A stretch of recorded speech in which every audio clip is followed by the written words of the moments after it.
Alhamdulillahirabbil alamin. Innal hamdalillah nahmaduhu wa nasta'inuhu wa nastaghfiruh. Wa na'udzu billahi min shururi anfusina wa min sayyiati a'malina. May yahdihillahu fala mudilla lahu wa may yudlilhu fala hadiya lahu. Wa asyhadu an la ilaha illallah wahdahu la syarika lahu wa asyhadu anna Muhammadan abduhu wa rasuluhu alladzi la nabiyya wa la rasula ba'dah. Allahumma salli wa sallim wa barik ala nabiyyina Muhammadin wa ala azwajihi wa dhurriyyatihi wa ahli baitihi wa ashabihi wa man walah. A'udzu billahi minasy syaithanir rajim. Ya ayyuhalladzina amanu taqullaha haqqa tuqatih wa la tamutunna illa wa antum muslimun. Qausikum wa iyya nafsi bittaqullahi faqad fazal muttaqun.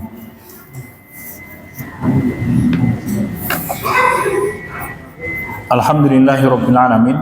Bapak, ibu-ibu yang dirahmati Allah, monggo kula panjenengan sami tansah mendoakan doa syukur dumateng Allah Subhanahu wa taala ingkang paring sedaya nikmat sedaya kanugrahan. Saya punika kanugrahan ingkang awujud badaniyah, kanugrahan ingkang awujud benda nggih. Raja kaya nek wong Jawa ngendika. Utawi kanugrahanipun Allah Subhanahu wa taala ingkang langkung ageng inggih punika nikmat awujud iman dumateng Allah Subhanahu wa taala kapitadosan kula panjenengan sami yakin dhateng Allah taala. Menawi Imam Ibnu Qayyim al-Jauziyah rahimahullah ngendika bilih nikmat iman, nikmat amal hati itu nikmat yang jauh lebih besar daripada nikmat dunia apapun termasuk amal soleh fisik nggih. Punika miturut Imam Ibnu Qayyim al-Jauziyah, mungkin nanti ada ulama yang lain yang mengatakan nikmat amal ibadah fisik itu lebih penting, tetapi Imam Ibnu Qayyim al-Jauziyah rahimahullah menyampaikan ibadah hati itu penting karena dia adalah raja yang akan menggerakkan badan. Dia raja yang nanti akan memimpin pasukannya, yaitu anggota badan untuk berjalan menuju arah.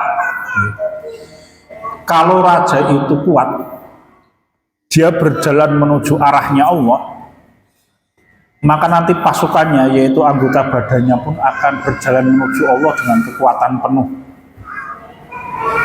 Soalnya pun kalau rajanya nanti tidak punya semangat untuk berjalan menuju Allah, maka nanti pasukannya berupa anggota badan pun tidak akan semangat untuk berjalan menuju Allah. Pramila sepindah malih menawi Imam Ibnu Qayyim al-Jauziyah nyebataken bilih amal hati itu jauh lebih besar manfaat dan timbangannya di sisi Allah daripada amal fisik.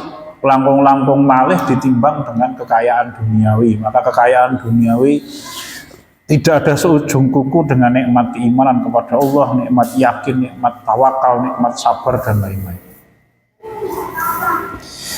Hadina sadani Allah wa iyyakum, monggo kita lajengaken. Kita masih membahas tentang lataifu asrorit taubah.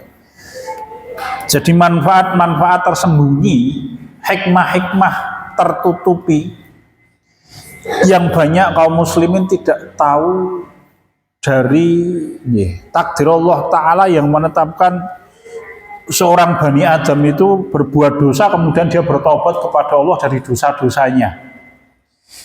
Punika masih wonten ing tasih wonten ing babakan manzilatut taubah nggih, karena awit bab taubah punika bab ingkang paling panjang wonten ing kitab Madarijus Salikin. Sedap nggih, kula cekuken iki pas medal saking madak saking motor itu tadi saya tiba-tiba cekuken ngapunten.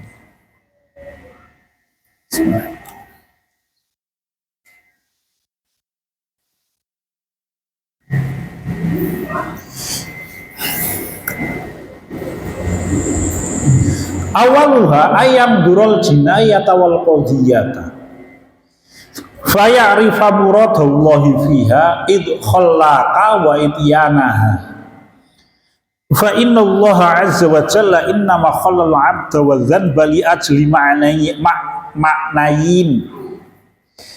Imam Ibnul Qayyim al-Jauziyah rahimahullah nyebataken bahwa seorang hamba itu ketika dia melihat perbuatan dosanya, lalu kemudian dia melihat takdir Allah, kenapa Allah menetapkan dia berbuat dosa, kemudian dia berusaha belajar kehendak Allah, kenapa kita berbuat dosa. Bukan berarti melegalkan dosa loh, tetapi ketika Allah Ta'ala yang maha bijaksana itu menetapkan seorang hamba yang beriman berbuat dosa, maka ada makna-makna tersembunyi yang sangat besar hikmahnya. Tersembunyi kenapa? Awet kathah kaum muslimin ingkang boten mangertos. Di antaranya apa? Ayya'rifa izzatahu fi qadha'ihi. Ingkang sepindah seorang manusia memahami tentang kuasa Allah Ta'ala atas setiap hamba. Menawi Imam Ibnul Qayyim al-Jauziyah rahimahullah ngendika bilih orang yang beriman itu ketika dia berbuat dosa, dia tidak sekedar ngelakoni dosa tok sebagaimana orang-orang kafir memang surganya adalah tumindak dosa wonten ing dunia itu. Ya. Jadi orang mukmin itu ketika berbuat dosa hakikatnya ora gelem tumindak dosa sakjane. Begitu kira-kira. Tetapi Allah Ta'ala ingkang Maha Kuwasa dengan takdirnya kemudian seakan-akan itu memaksa manusia untuk berbuat dosa. Seakan-akan dalam tanda petik, awet manusia ketika berbuat dosa itu ada pilihan pasti. Tetapi Allah Ta'ala dengan hikmahnya tetap menetapkan orang yang beriman ini berbuat dosa. Maka kemudian dia memahami bahwa Allah Ta'ala itu mempunyai kekuasaan mutlak atas dirinya sehingga kemudian dia bertaubat. Kenapa? Karena dia berbuat dosa kepada Tuhan yang kekuasaannya mutlak. Dan perbuatan dosa manusia kepada Tuhan yang kekuasaannya mutlak itu kebodohan yang paling bodoh.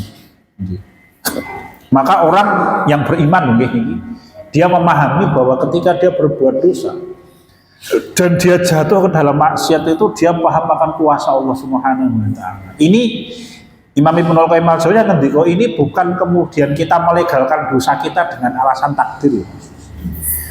Ya wis takdir iki dosa kan, enggak begitu. Bukan, tetapi memahami dari sisi kuasa Allah Ta'ala yang menetapkan takdir atas semua hambanya.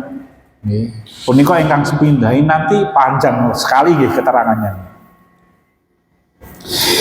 Ingkang angka kalih wabirrohu fisitrihi. Ingkang angka kalih kemudian orang yang beriman ini dia bisa melihat betapa baiknya Allah Ta'ala ketika seorang hamba berbuat dosa lalu aibnya ditutupi oleh Allah.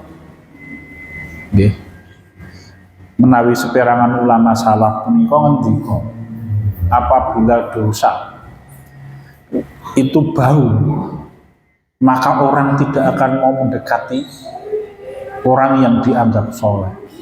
Menawi boten lepat menika pangandikanipun Khalifah Umar bin Abdul Aziz rahimahullah. Piyambakipun ngendika, kalau kalian bisa mencium bau dosa itu, engkau tidak akan mau mendekati diriku. Bukan berarti Umar bin Abdul Aziz orang pendosa dan orang yang suka berbuat dosa, mboten nggih. Namun kados pundi kemawon bilih Allah Ta'ala punika dengan kasih sayangnya menjadikan dosa ini orang mampu, Mas. Kenapa? Allah berkehendak untuk menutupi aib seorang yang beriman kepada Allah Subhanahu wa Ta'ala, dan itu nikmat yang sangat besar. Pramila Bapak hadirin Allah wa yakum, kula panjenengan sami kedah ngatos-atos nggih. Apa itu? Jangan sampai dosa yang kita kerjakan dan ditutupi oleh Allah aib kita, nggak kok dicerita-ceritake oleh orang itu kepada orang lain. Nggih. Menawi wonten ing hadis Kanjeng Nabi Muhammad sallallahu alaihi wasallam paring sabtu, hadis punika hadis yang kuat nggih. Kanjeng Nabi Muhammad sallallahu alaihi wasallam paring sabtu kama qala kullu ummati mu'afi illal mujahirin. setiap umatku itu diampuni dosanya oleh Allah. Setiap umatku tentu ingkang dipun sebat Kanjeng Nabi Muhammad sallallahu alaihi wasallam menika orang-orang yang beriman. Nek umatnya Nabi Muhammad sing kafir iki ora mlebu omongan. Jarno mlebu neraka nek ra gelem tobat. Awet mboten nonton wong kafir kok mlebu swarga niku mboten nonton. Allah menika mau wicaksana. Imam Ibnul Qayyim al-Jauziyah ngendika bila seorang itu ketika dihukum oleh Allah itu keadilan Allah. Ya. Sehingga ketika orang beriman dimaafkan oleh Allah itu kebaikan Allah. Bukan keadilan Allah. Nek adil dihukum oleh Allah. Jadi kalau orang yang beriman dosanya dihapunten. Itu baiknya Allah kepada orang-orang yang beriman. Ya. Kembali ke dalam pembicaraan. Kullu ummati mu'afi ilal mujahid.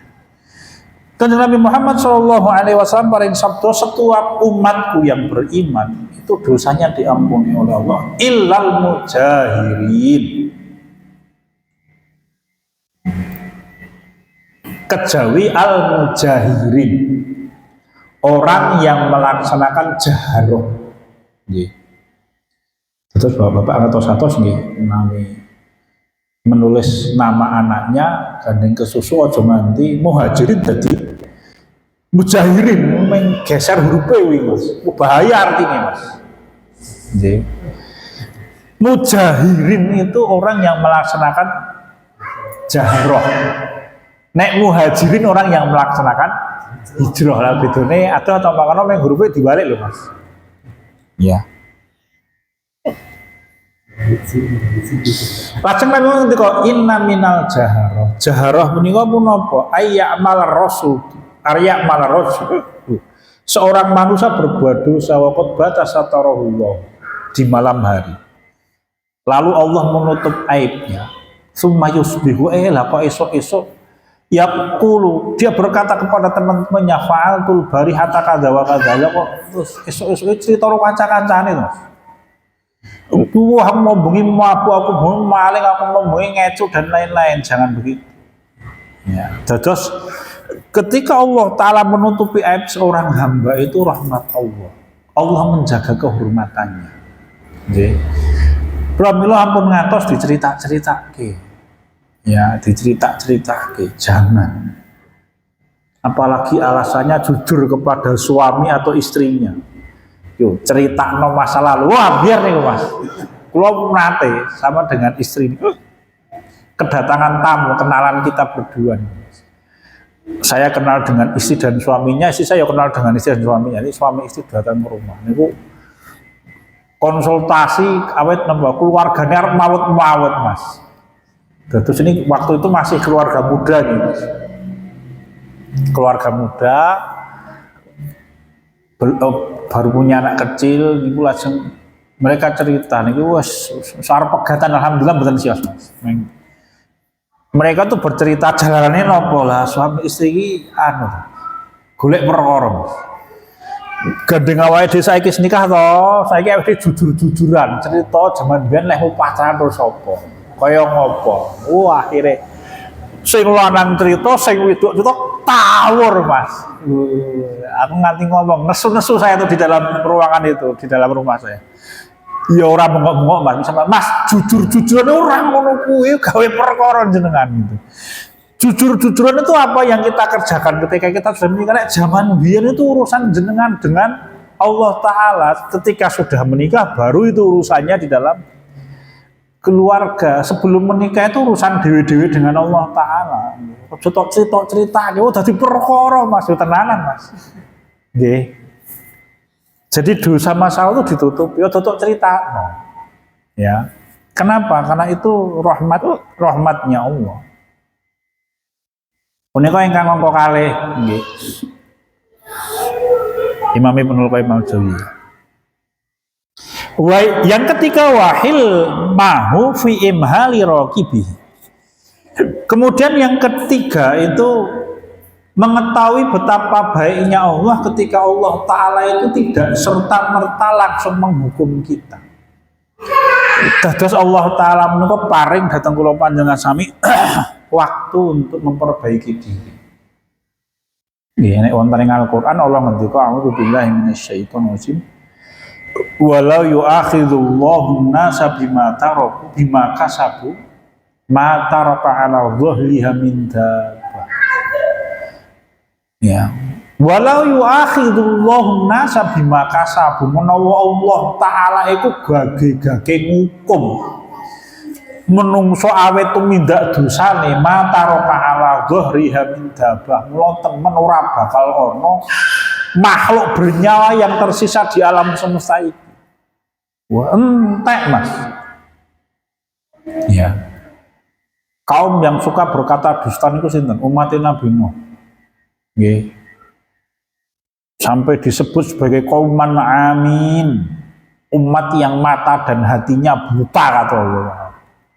Ngoyen-ngoyen. Nggih. Hukumannya apa? Ditenggelamkan dengan banjir besar Mas, banjir bandang. Coba bayangkan nek awake dhewe ngapusi pisan langsung kena banjir.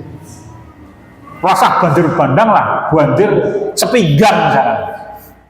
Ngapusi pisan. Lah nek sedina le ngapusi pindho. Nggih. Pakne orang bali mulih. Wah, mampir nang masjid, makane ora mampir nang masjid. Ya. Ngaji makanya orang ngaji loh. Kayak piye ngoten niku.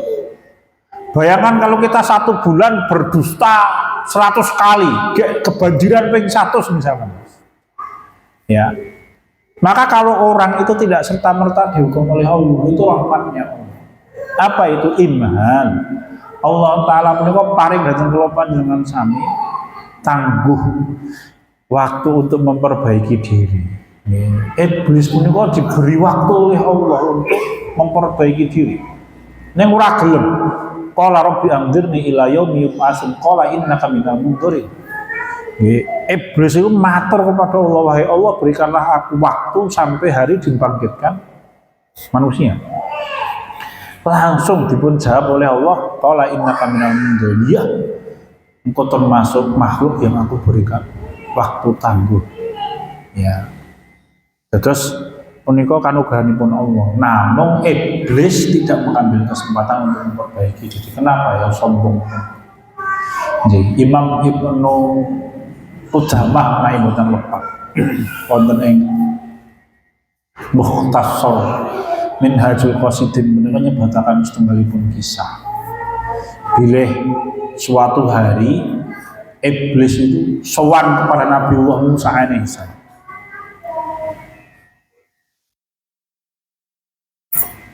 Lajeng iblis itu matur kepada Musa, wahai Musa, engkau adalah seorang nabi yang langsung diajak berbicara oleh Allah di balik hijab.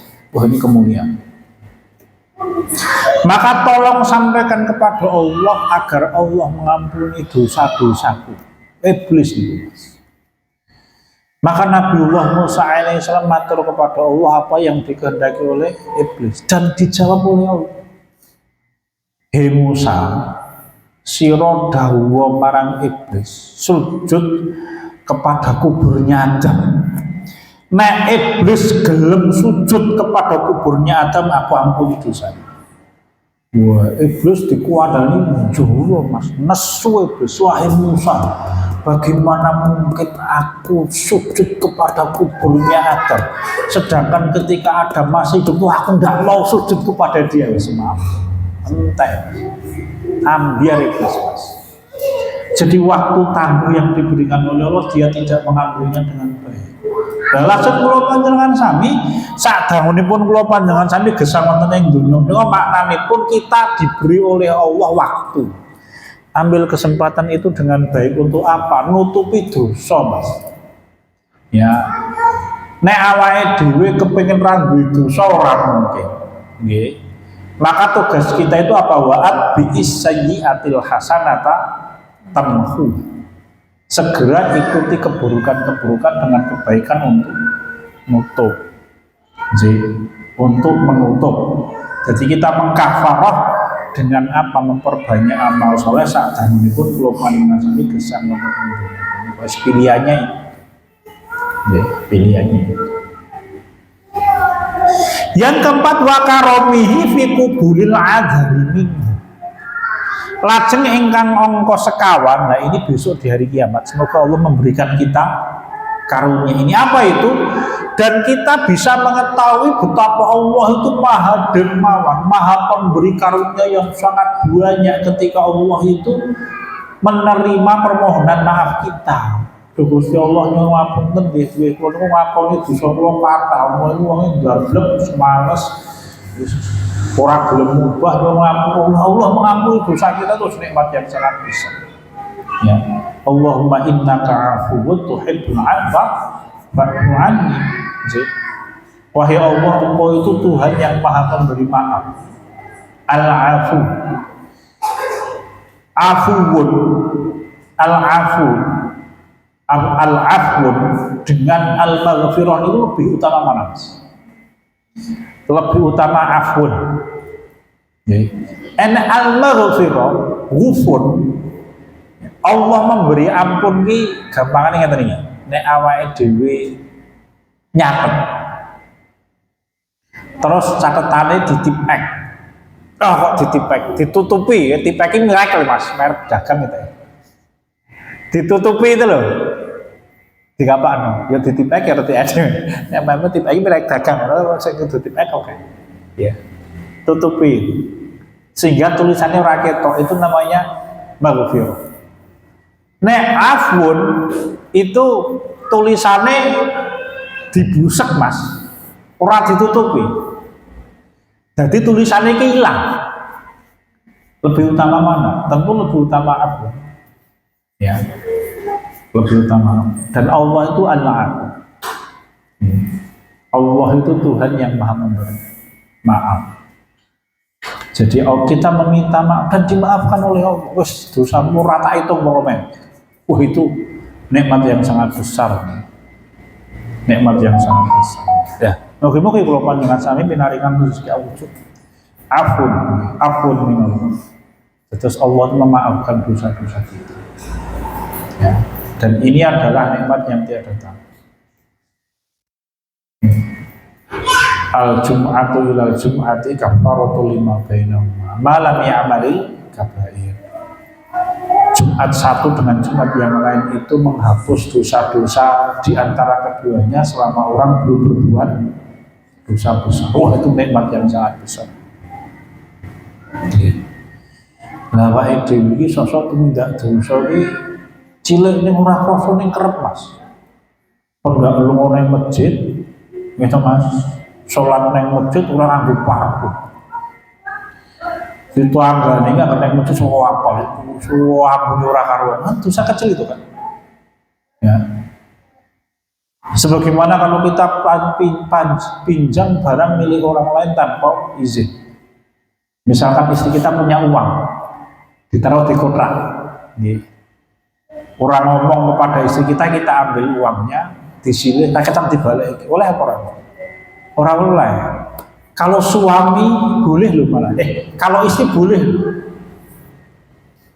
dengan syarat, gitu.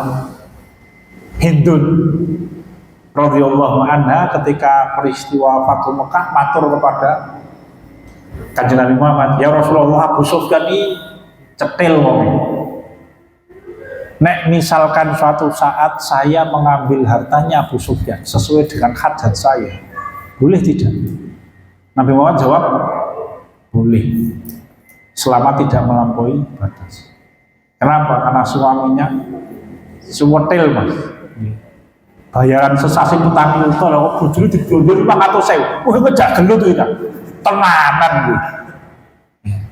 500.000 iki putrane 3, waduh semaput meneh. Ya wis mulai ngeterke sekolah, mulai nutuke bubur wah. Semaput itu. Ngopo lah aku kan wis nyambut gawe kowe guru Mas. Bayaran luwih gede tinimbang aku. Ndak bisa begitu. Tetap nafkah itu kewajiban suami. Maka istri nanti boleh mengambil hartanya suami untuk mencukupi kebutuhan keluarganya. Lalu kan istrinya punya gaji, meskipun istrinya punya gaji.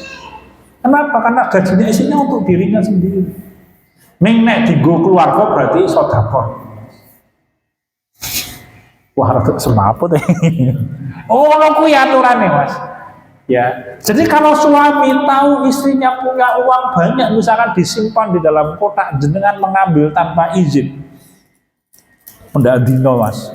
20.000 tutup apa? Tutup iki semaput ya tambah lho. Ora oleh rakyat yang dibalik, kenapa itu gosok itu, Mas? Gosok tanpa izin. Tetap udah boleh. Coba bayangkan nek itu dilakoni pendua dino, bayangkan. Tanpa sepengetahuan istrinya. Kenapa? Karena suami itu pedagang. Pendak esok jika duitnya bojone 20.000 buat tuku rokok, ya Mas. Ku nek bar dodol terus dibalekke. Oleh apa ora? Ora oleh nek itu ndak boleh. Ya, ndak boleh. Tapi kalau istri, ya tadi ada syaratnya. Kalau misalkan suaminya pemberiannya kok tidak layak, tidak cukup untuk nafkah, maka istri boleh mengambil hartanya suami tanpa izin. Nabi Muhammad ngendika yang penting tidak melampaui batas. Ya. Wa fadlihi fi maghfirati, yang kelima, dan seseorang dengan perbuatan dosa itu nanti di hari kiamat mengetahui betapa karunia Allah ketika Allah kemudian mengampuni dosa-dosa kita. Nih, punika hikmah yang tersembunyi. Hikmah yang lain, ayyukima ala abdi hujjatu adli, hujjata adlihi, fayu'aqibahu ala dzanbi bi hujjati. Yang kedua ini kuasa Allah. Nggih, kuasa Allah. Maka besok di hari kiamat, ketika orang berbuat dosa dan dihukum, maka berarti hujahnya Allah sudah tegak. Dan itu kuasa Allah, ora iso ditolak, Mas. Dan Allah ketika menghukum itu keadilan Allah. Ini kuasa Allah. Jadi wa huwa yujiru wa la yujaru alaihi. Allah Ta'ala ngendikan dengan Al-Qur'an. Jadi orang itu mencari keselamatan kepada Allah, bukan Allah yang mencari keselamatan kepada pihak yang lain. Kenapa? Karena Allah itu adil. Orang yang dihukum di dalam neraka itu ngakoni kok dia layak dihukum. Fa'tarafu bidzambihim fasuhqal li ashabis sa'ir. Dia mengakui dosa. Hanya ciloko. Kenapa? Karena pengakuan dosanya orang yang masuk neraka itu selalu benar. Fasuhqal li ashabis sa'ir. Tetapi celaka besar bagi orang-orang yang masuk ke dalam neraka. Kenapa? Karena pengakuan dosanya selalu benar. Ya, selalu benar.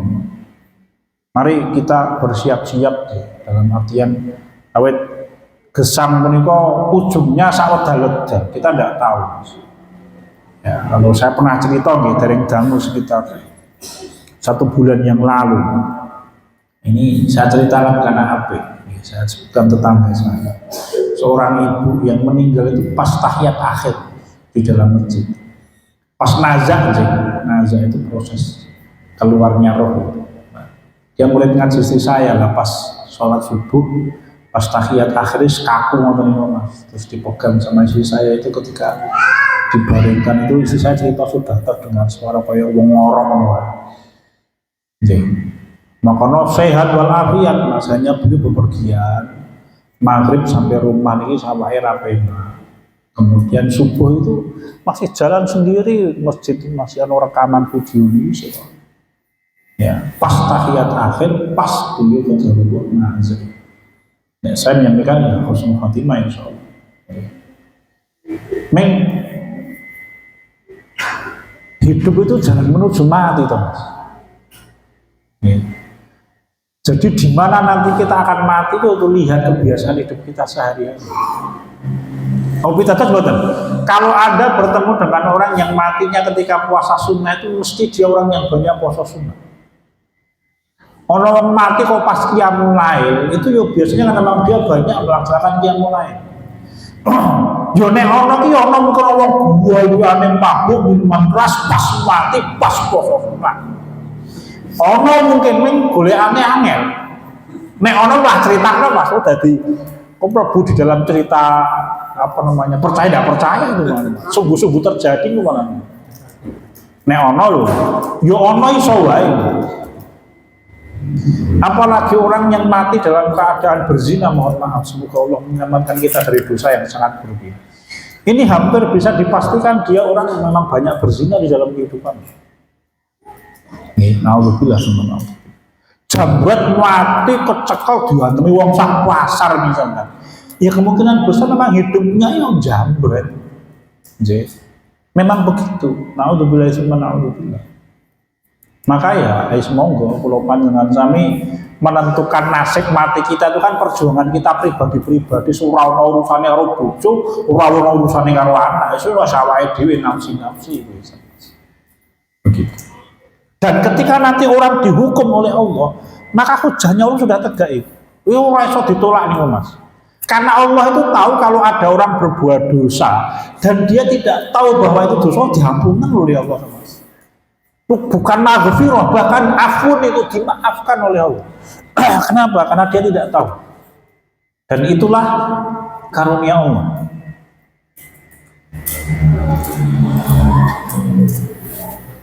Nek wonten Al-Qur'an itu A'udzubillahi minasyaitonir rajim. Wa jawazna bi bani Israil bahr fa'atau ala qaumi ya'kufuna ala asnamin lahum qalu ya Musa ij'al lana ilahan kama lahum aliyah qala innakum qaumun tajhal.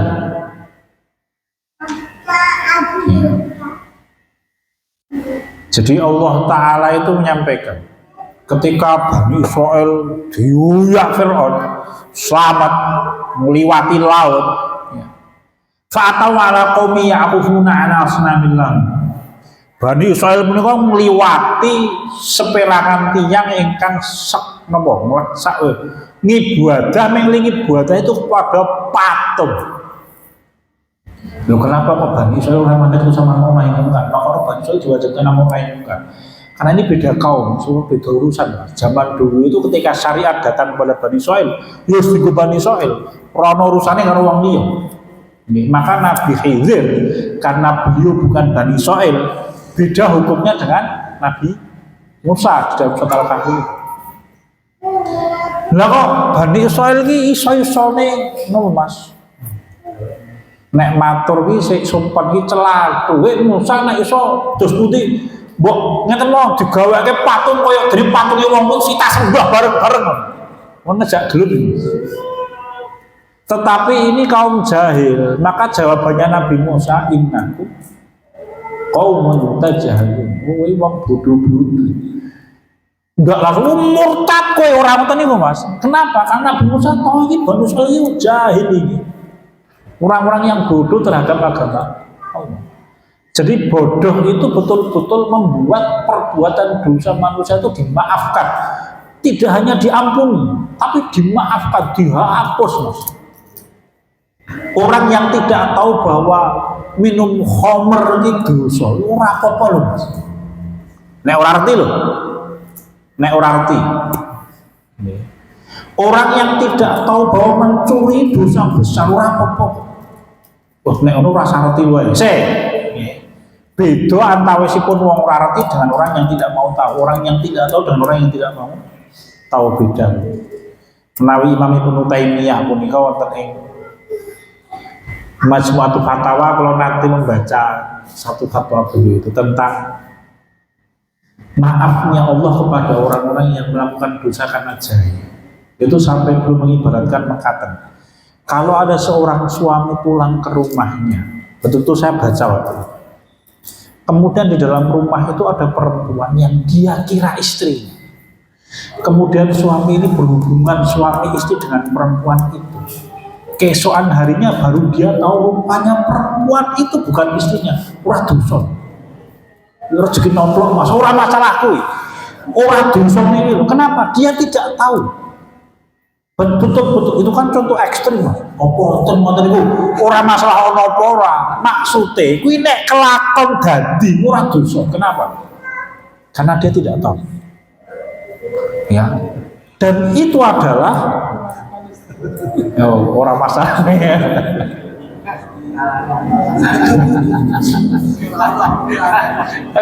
Intinya bahwa tidak tahu itu dimaafkan pokoknya. Lah mbok semustahil apapun gitu. semustahil apapun.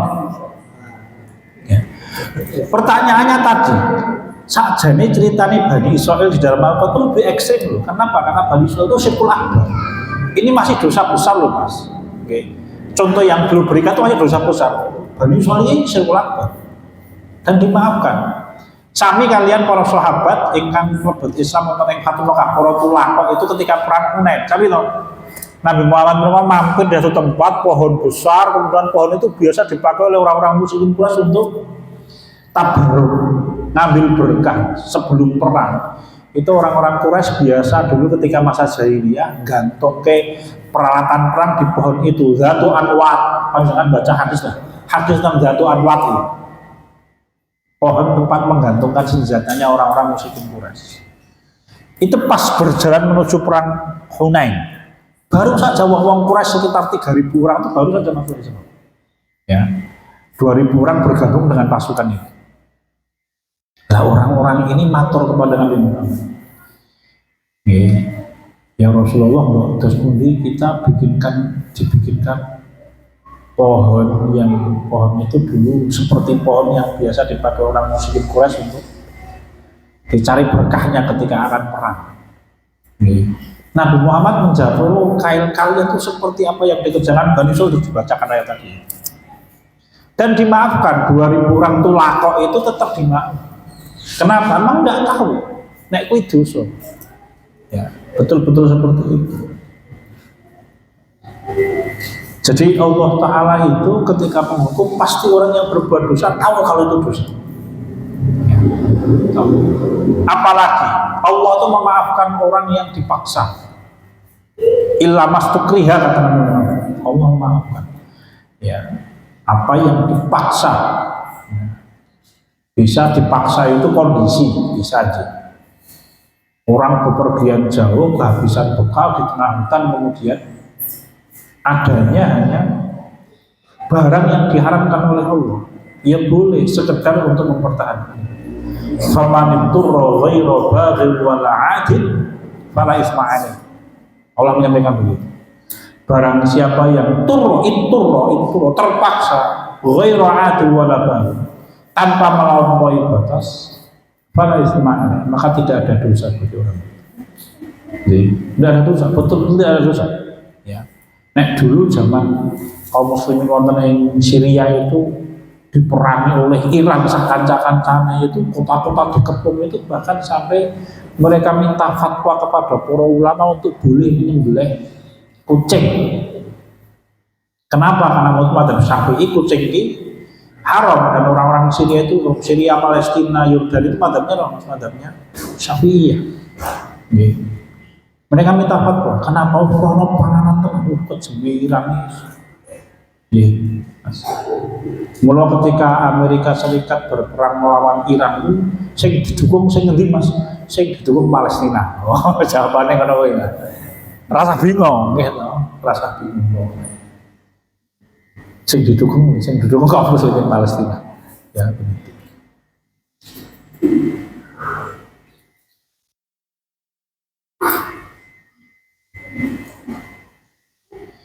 I'lam anna sahibal basirati idza sadarat minhul khati'ah falahu nadrun ila ba'dil umur. Orang yang memiliki basirah itu cahaya di dalam hati. Ketika dia melakukan perbuatan dosa, maka dia nanti melihat beberapa urusan, kata Imam Ibnu Qayyim al-Jauziyah. Yang pertama, ayam duro ila amrillahi wa nahyi fayuhadditsa lahu dzalikal i'tirafa biqauniha khati'ah. Pertama, ketika orang yang memiliki basirah, orang yang punya hati yang bersih, punya jiwa yang tenang, apalagi punya pemikiran yang tajam dalam, itu ketika dia berbuat dosa, dia melihat satu, dia melihat kembali perintah-perintah atau larangan-larangan Allah, dan ketika dia berbuat kesalahan, dia mengakui bahwa dia berbuat salah. Kenapa? Karena pengakuan akan perbuatan salah itu penting, menjadi syarat diterimanya taubat. Syarat itu. Nah, Imam An-Nawawi rahimahullah ketika menyampaikan tentang syarat taubat itu satu, mengakui dosa. Yang kedua, menyesal. Yang ketiga, tidak mengulangi. Plus nanti yang keempat adalah terkait dengan hak Bani Adam mengembalikan atau minta dihalalkan. Jadi orang itu ketika berbuat dosa, orang ngaku salah, itu dosanya jauh lebih besar. Dosa akan tidak mengaku salah itu kadang-kadang jauh lebih besar daripada dosanya yang dia kerjakan. Kenapa? Ini sombong. Menawi Imam Asy-Syatibi wonten ing kitab Al-I'tisam belum menyampaikan kenapa bid'ah itu lebih besar daripada dosa besar. Dia di bawahnya pembatal syahadat, syirik dan kufur. Tapi dia lebih besar daripada dosa besar. Salah satunya apa? Karena kalau orang berbuat dosa besar itu dia tahu kalau dia salah dan dia meminta maaf. Ning nek wong tumindak dosa bid'ah orang ngaku salah dan dia tidak akan pernah meminta maaf. Dan ini sikap sombong yang sangat tidak disukai oleh Allah Ta'ala. Orang gelem salah, orang ngaku salah. Nabiullah Adam alaihi salam punika ketika berbuat dosa diberi waktu oleh Allah, maka Nabi Adam memanfaatkan waktu untuk meminta ampun. Nggih. Doanya Nabi Adam, Rabbana dzalamna anfusana fa illam taghfir lana wa tarhamna lanakunanna minal khasirin. Terus punya kesempatan itu langsung matur, wahai Allah, kami berbuat dolim, kami mengaku maaf. Kalau kami engkau tidak maafkan aku, wah rugi, bencana besar bagi kami. Itu pengandikanipun aturipun Nabi Adam lan Hawa alaihi wasallam kepada Allah Ta'ala. Iblis begitu berbuat kesalahan diberi waktu, apa yang dikerjakan iblis? Tidak meminta maaf tapi mencari alasan. Ya, ana khairum minhu khalaqtani min nar wa khalaqtahu min tin. Aku luwih apik, saya lebih baik daripada Adam, wahai Allah. Maka saya tidak mau sujud. Itu iblis, naudzubillah semua sombong. Nggih. Wal iqraru ala nafsi bidzanbi, dan dia mengakui kesalahannya. Pramila Bapak, nggih. Menawi wonten, mugi-mugi sanes kula panjenengan sami nggih. Menawi wonten, kalau ada seseorang yang berbuat dosa dan dia belum bisa meninggalkan. Karena biasanya ada keuntungan yang dia dapat baik secara fisik atau secara batin. Itu ketika kita beristighfar, jangan pernah tidak memasukkan dosa itu ke dalam permohonan ampun kita kepada Allah. Misalkan ada orang yang tahu bahwa makan harta riba ini dosa gede, milih nyambut gawe atau mungkin suami atau istrinya nyambut gawe nih bank konvensional, ngono biasanya bayarannya gede-gede mas, gitu mas. Astagfirullah, jangan pernah terselip dalam pikiran atau di dalam hatinya, saya minta ampun atas semua dosa saya, wahai Allah. Ning urusan riba dereng kula dereng saya perlu minta maaf. Jangan begitu. Kenapa? Tadi itu khawatirnya itu adalah sikap sombong. Jadi ketika kita meminta maaf, termasuk di dalamnya ya dia belum bisa meninggalkan riba, termasuk dosa riba. Kenapa? Itu pengakuan salah. Jangan sampai tersimpan di dalam hati kita itu satu lintasan pemikiran atau perkataan. Ya Allah, ampunilah semua dosaku kecuali riba, karena saya merasakan keuntungan riba itu. Jangan pernah terpikirkan ini. Jadi ketika kita meminta maaf, bos pokoknya ngaku kabeh kok salah. Masalah belum bisa meninggalkan atau tidak itu urusan yang lain. Pokoknya mengaku salah. Dan pengakuan salah itu satu nikmat yang sangat besar di hadapan Allah Subhanahu wa Ta'ala. Ada satu hadis. Jadi, Rasul kita itu menceritakan ada seorang yang besok di hari kiamat itu datang kepada Allah dengan sepenuh langit keburukan. Ya, wah belek wis sempurna apik wis. Dadi yo godhong yo disuwak godhong iki. Dadi yo banyu dicawuk banyune saking eleke wong e. Susu nriti wong e pokoke. Ora apik wis. Ya. Lalu dia menghadap Allah. Ini keterangan dari saya, hadisnya orang tahu ya mas. Ya. Ditanya oleh Allah Ta'ala, wahai hambaku, kenapa aku berbuat dosa sebanyak? Dia menjawab, wahai Allah, aku berbuat dosa itu karena aku tahu Engkau Maha Pengampun. Dia tidak menolak bahwa dia berbuat dosa. Imah kau ingkih dosa. Dia kuatku salah kuatan ini. Kau kita terdengar wahai parek pangapunten. Apa jawabannya? Sudah, kalau begitu aku ampuni semua dosa. Lebih swarga loh. Kenapa? Dia ngakui dia punya dosa. Muga-muga wae dhewe. Mungkin ceritane wong siji ngene Mas. Awake dhewe 20 apa selawe ngene lho. Ceritane wong siji lho Mas. Aja coba-coba. Aku tak kuwi ya Mas. Ya nek awake dhewe nek udu dadi perkara lho. Nggih. Punika nggih. Ba'dul umur. Selanjutnya ayang duru ilal wa'd wal wa'id fayuhadditsu lahu dzalika khaufan wa khasyah. Wa tahmilu 'ala taubah. Selanjutnya seorang hamba yang memiliki basirah itu ketika dia berbuat dosa maka dia langsung ingat kepada ancaman Allah sehingga itu akan menimbulkan rasa takut. Tidak main-main Mas, ancaman yang paling menakutkan itu ancamannya Allah. Hanya masalahnya orang tidak merasa saja. Wa tahmilu ala taubah, kemudian rasa takut itu akan membawa dia untuk bertaubat. Bertaubat. Nek seperangan ulama menawi seperangan ulama juga orang-orang yang berbuat dosa di dunia dengan tertawa besok dari kiamat, maka malaikat yang menghukumnya mengatakan akan aku bikin engkau menangis saat ini ketika engkau dulu berbuat dosa dengan tertawa. Jadi ancaman yang paling menakutkan itu ancaman. Tidak ada pihak yang diancam oleh Allah kecuali Allah akan membuat makar kepada orang.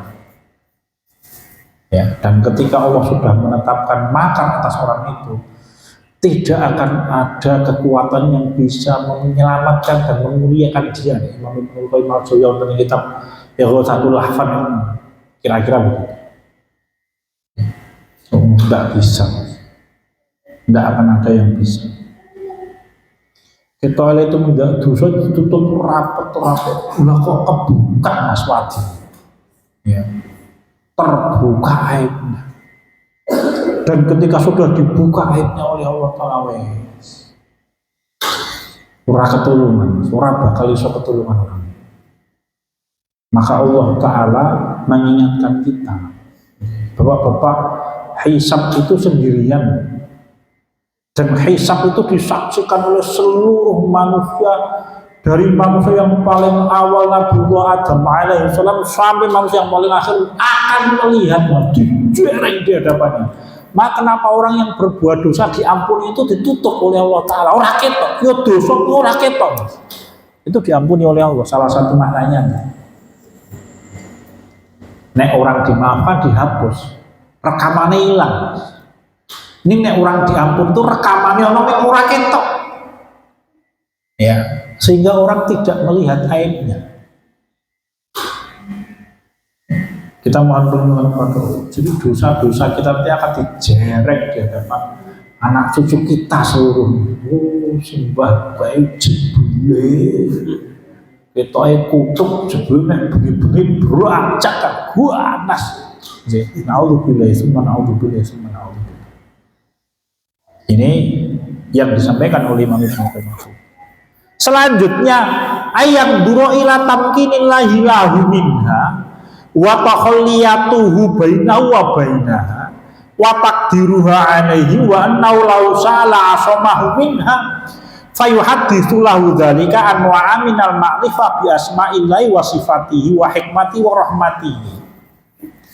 Ketika seorang manusia mengetahui bahwa Allah Maha Kuasa, tetapi Allah membiarkan manusia berbuat dosa dengan kebijaksanaannya, maka itu nanti akan memahamkan manusia akan satu hikmah Allah Ta'ala, kebijaksanaan. Karena Allah itu kadang-kala ketika akan membuat orang takut kepada Allah, itu caranya terjatuhkan ke dalam dosa, kemudian dia takut dengan akibatnya, sehingga dia bilang yang sangat takut kepada Allah. Sehingga sepenangan ulama itu menyampaikan antara orang yang belum pernah berbuat salah dengan orang yang pernah berbuat salah dengan taubat itu kadang kalau lebih utama orang yang pernah berbuat salah kalau tidak dia bertobat. Kenapa? Karena dia tahu dia punya kesalahan, dia tahu ancamannya tidak main.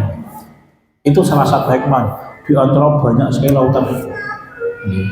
Rasa perbuatan dosa itu akan membuat manusia menghinakan diri di hadapan Allah. Dia tidak sombong. Ya. Kenapa? Nah, ngadep lo Gusti Allah suan mudah nopo mas, dosa kula patah amal soleh ora akeh, membuat orang menghinakan dari memohon-mohon kepada Allah ampunan. Dan Rasul kita mendikau innallaha yuhibbul muhlihina berdoa. Allah itu suka dengan orang yang ketika berdoa kepada Allah memohon-mohon merata-rata. Ya. Nek Rasul kita mendikau janganlah kamu berdoa Allahumma ghfirli in syi'ta wahai Allah ampunilah aku kalau engkau berkehendak. Kenapa? Karena Allah ora iso paksa. Ora iso dipaksa. Fa innallaha la mustakrihun karena Allah itu enggak sakit. Kenapa doa wahai Allah kalau mau berkehendak ampunilah aku itu seakan-akan orang butuh ampunan Allah. Seakan-akan dia mengatakan wahai Allah kalau engkau berkehendak ampunilah aku, kalau engkau tidak berkehendak ampuni aku apa-apa. Maka Rasul mengatakan jangan begitu berdoa. Kenapa? Karena itu dunguran niatnya. Ya. Maka kalau saya termasuk yang tidak setuju ketika orang mengatakan hadirin jamaah sekalian yang insya Allah dirahmati oleh Allah, dungunya sangat insya Allah. Ya, dungu itu wahid. Jamaah sekalian yang dirahmati Allah itu doa itu bukan memastikan doa. Kita semuanya dirahmati oleh Allah. Jangan insya Allah kalau Allah berkehendak dirahmati Allah. Nek orang dilaknat. Nah mungkin mas, mau jangan gendut itu jamaah ini suka apa rasanya dan pengajian. Iya mas. Begitu. Nah, termasuk yang ketika orang mengucapkan kata-kata insya Allah dirahmati Allah itu, untuk dengan dasar hadis itu. Nek ndonga iki mantep saja. Ya, mantep wae. Ya. Begitu. Gusti Allah calon mantu kula ten pojok desa niku retno Gusti Allah sebut jenenge. Nggih, kalau Anda melihat bahwa calon mantu jenengan itu wanita yang solehah yang dia layak menjadi mantu kita bagi anak kita, sebut ke jenenge ora apa-apa, Mas. Ya. Karena saya termasuk yang sangat setuju ketika orang tua itu menjodohkan anaknya. Nek wong tua itu babar blas ora ngurusi pokoke golek dhewe. Canon saiki ku ora sing guru, kasih golek taun. Sak kecekel ya sosok antian. Maka orang tua harus mengarahkan kalau Anda punya calon, penting Anda melihat dari sisi manapun kok layak. Mboten napa ditungake. Tentu dengan dialog nggih, tentu nih. Nek kowe gelem ora kok kae nom. Bocah ya soleh, apian, rupane ya ora elek.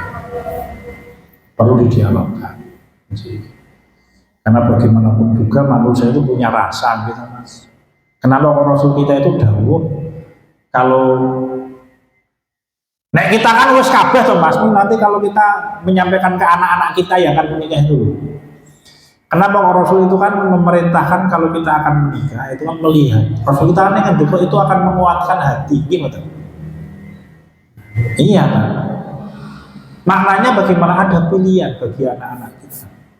Pokoknya gue nikah karo paine, orang tok ke sekolah daftar keluarga ada begitu. Zaman biyen ngono kuwi. Dalam jam ya tidak begitu. Ada pilihan. Nanti ada dialog begitu. Bisa mas paling mas aku urung masalahnya teori kan, bisa teori kalau saya. Begitu tapi ya kita coba saya sama istri, terutama istri. Kalau saya itu memberikan batasan, istri saya yang sing dialog dengan anak saya. Satu batasan, nikah aku wong sing model ini. Kalau saya begitu, nanti yang lebih apa detail bicaranya nanti istri saya dengan anak saya. Cekap punika yang saged kula nonton ing dalu punika. Masih banyak ya Mas. Ayam dronya masih banyak sekali ini. Sampai berapa halaman ya? Banyak sekali. Bincang insya Allah kita laksanakan pertemuan yang akan datang.